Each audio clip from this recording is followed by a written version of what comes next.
Elle n'a jamais connu la mer. Mais il y a ce qui lui apporte certaines caractéristiques sur, par exemple, une coquille qui est automatiquement un peu plus légère qu'un produit qui est passé en mer, ou de la pousse en clair, ou ce genre de choses.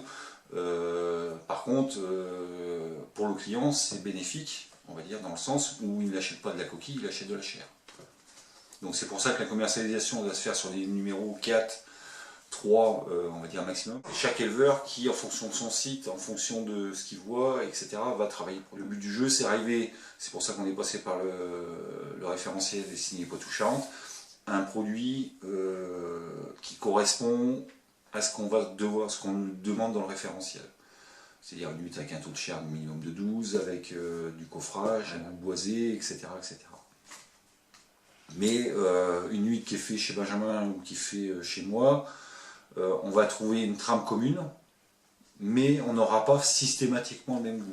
L'huître, j'élève des huîtres, et ben je suis une huître, je me mets à la place de mes huîtres. On a des gros coups de chaud, ce genre de choses, je me mets à la place de l'huître, je dis ben là aujourd'hui tu dois souffrir ma petite, ben, je vais te laisser tranquille, je te brasse pas. On a une charte environnementale où on demande, on fait des études d'incidence par la LPO. Alors c'est pas qu'on est écolo plus qu'autre chose, hein, c'est qu'on veut faire les choses en parfaite harmonie, on respecte le marais, et je pense qu'en respectant le marais nous le rend. Ah, c'est du beau boulot ça. On a les premières huîtres, les premières spéciales, les premières cibelles, ouais. Cibelles du marais. C'est mes premiers bébés, quoi. Donc je suis contente qu'on les trouve bonnes et puis on va voir ce que ça, le retour qu'on va en avoir, quoi. Mais comme dit Jean-François, celles qu'on va vraiment commercialiser et qui auront vraiment le goût de noisette, ça sera pour octobre-novembre, ouais. Voilà. Et après Noël. Donc là c'est les premières. On les a mis en marais, donc grosses comme la moitié de mon ongle, en mai dernier, mai 2013. Donc elles ont à peu près 1 an et demi. Ouais. Je suis méthodiquement les conseils de Pascal, de JF et de notre gourou, voilà.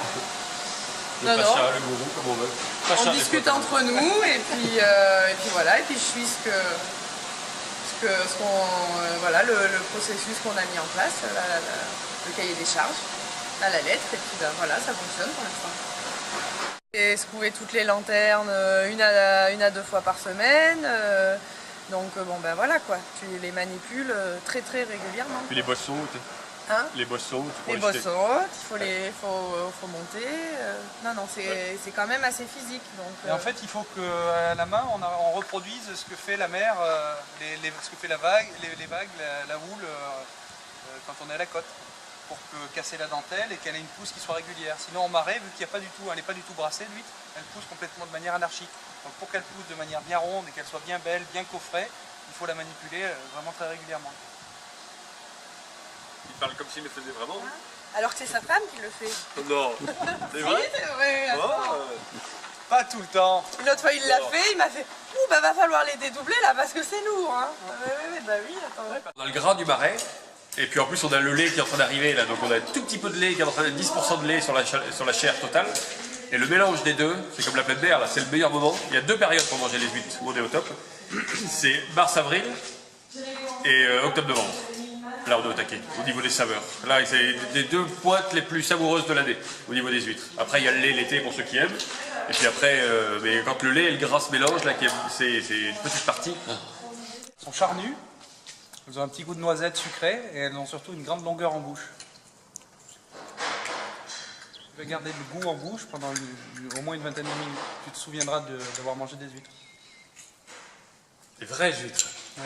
Et sans citron, et sans échalote et sans vinaigre. Ça, ce sont des huîtres qui se mangent nature. C'est comme un vin, on met pas de l'eau dedans, un grand cépage. Pour l'instant, je suis pas encore au bout. Hein. Là, j'attends. Moi, ça va être septembre, je pense. Septembre, l'idéal. Donc, un peu trop petite. Puis, elles vont prendre le lait. Donc, la spéciale, normalement, la vraie spéciale, on la vendra pour moi septembre-octobre.